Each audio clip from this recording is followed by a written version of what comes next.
Good morning, everyone. My name is MightyStream. I'm going to do our March 23rd, just for today, in a meditation.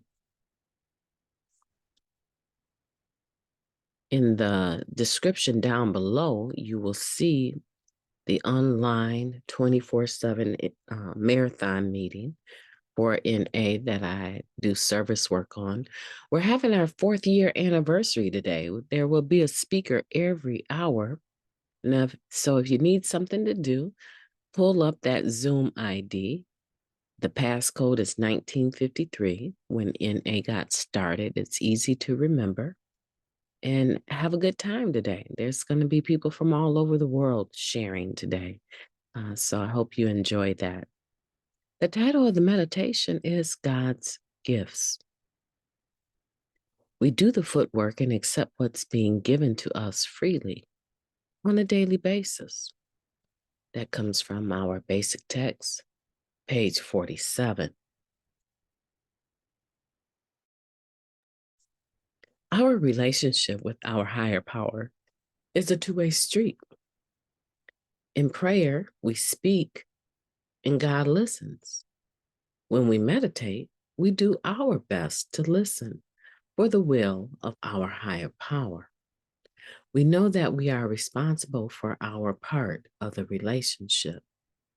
If we do not pray and listen, we shut our higher power out of our lives.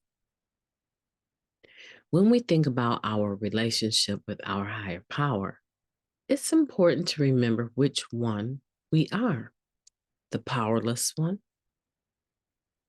We can ask for guidance. We can ask for willingness or strength. We can ask for knowledge of our higher power's will, but we cannot make demands.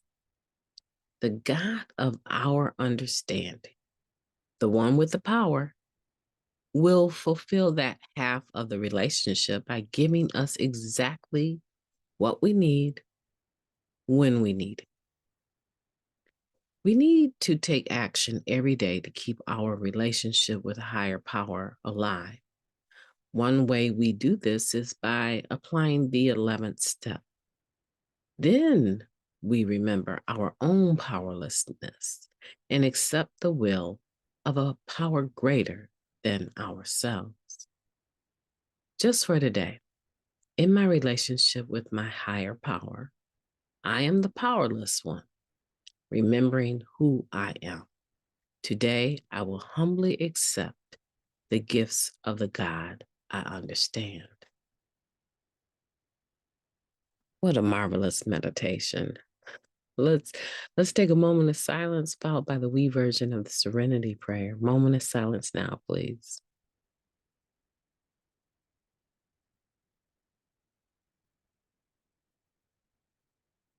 Thank you. God grant us the serenity to accept the things that we cannot change, the courage to change the things that we can, and the wisdom to know the difference. Just for today, please and thank you. So we're talking about God's gifts to us. We're talking about being able to receive from God direction, provision, correction, with a level of humility that is not really normal for us, right? We're talking about having a tool or a strategy or a plan for making sure that happens. Now, I don't mean to minimize a relationship with anyone or a relationship with God. I'm not trying to make it sound like it's just so simple. But what I am saying is that this 11th step tells us through prayer and meditation that we maintain conscious contact with the God of our own understanding, right? Asking for knowledge of his will for us and the power and strength to carry it out. So there's two sides. There's an A and a B side to this step. There's your God, your higher power, and then there's you. The plan, the strategy, the tool that's been given is prayer and meditation.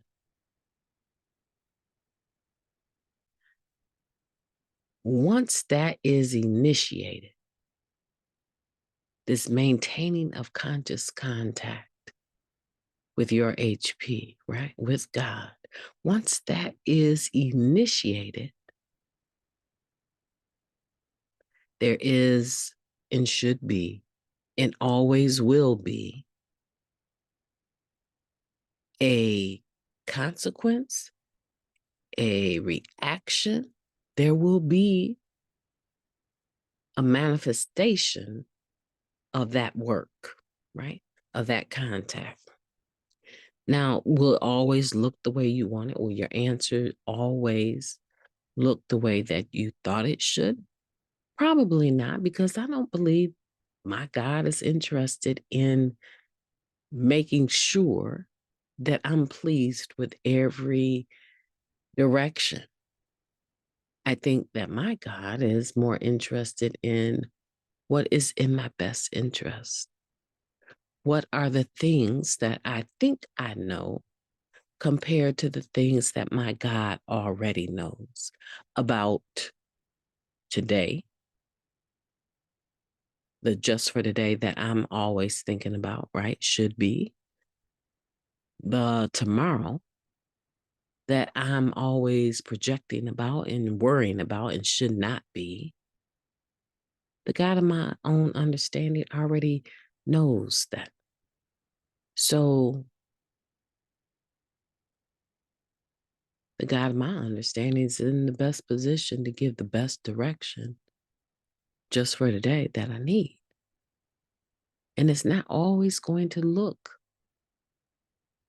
like what I think it should, because I'm working with limited knowledge. I'm a human being. I'm working with limited knowledge. On my best day, I cannot project what other people will or will not do.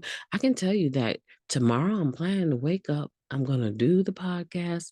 I'm going to work out. I'm going to do such and such. I can tell you what I'm planning to do, but I cannot tell you between now and the next 24 hours all of the people that I will be encountering and what they will or will not do.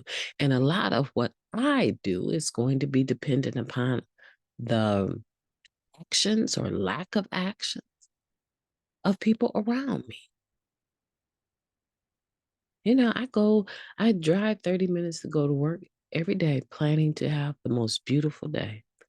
I don't ever show up with it in mind that this is going to be a very rough day. If I say it's going to be a rough day, it's because of how my body is feeling, not because of how my mind is feeling, right? I don't ever show up to counsel people with a defeated mindset. Never. But there's, on any given day, another 10 people, including office staff. There's at least 10 other people that are also having their days take place. And I cannot project or predict what they will bring to my doorstep. I cannot. And so for me to go in and think that it's just going to be the most beautiful day, it probably will be. But I'm going to be engaging other people with their own issues, their own mindsets, and I am expected to be responsible and integral enough to respond in a manner that is at least amicable, at least.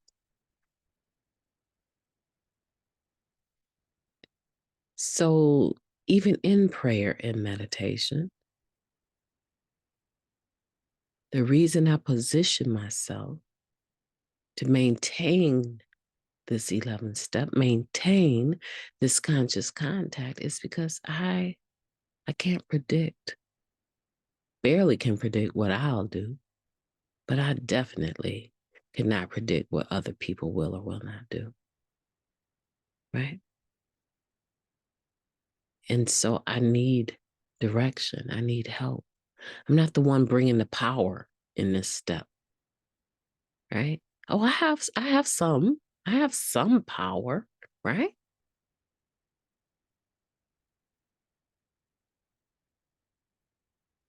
Right? That's the B part of this 11th step, right?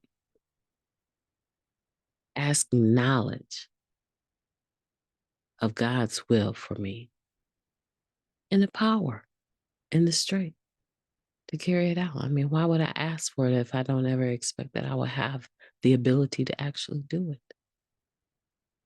Right? So we get some power, we get some capability,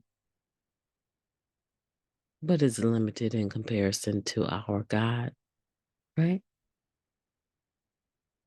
It's enough to do what I'm being asked to do, what I need to do.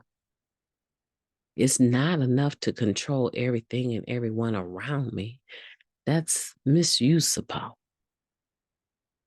But to have the power to do God's will for me, right? Yeah. If I know what to do, I would like to have the power to be able to do it. I can self-will a lot of stuff, but I don't really need to anymore. I really don't. I can self-will. I mean, I admit, I self-will sometimes getting up out of bed, right? But I don't need to. We are in the best position today to have a relationship with the God of our own understanding and to position our minds and our hearts where we can actually receive direction and strength to be able to follow and walk things out today. This is a life that I never dreamed possible. So to all of you that are listening this morning, I just want to greet you. Thank you for listening. I want to tell you that one of God's greatest gifts that you will ever have is the ability to know what you're supposed to be doing, what you need to do, when you need to do it. And not only that, the strength, the power to actually do it. There's no defeatism in that. That is positive in so many ways. I felt defeated so many days because I had an idea of what I needed to do. And I go to do it, come to find out I wasn't supposed to be doing that at all. Right? I was high and got my signals crossed. And then I have to deal with the disappointment that I was creating in others of myself and that feeling of being defeated and ashamed. Today, that's not my life. So if you're listening, whoever you are out there, thank you for listening. And I hope that you have benefited this morning from this meditation. And I hope that you have a beautiful day on purpose. I plan to. Talk to you tomorrow.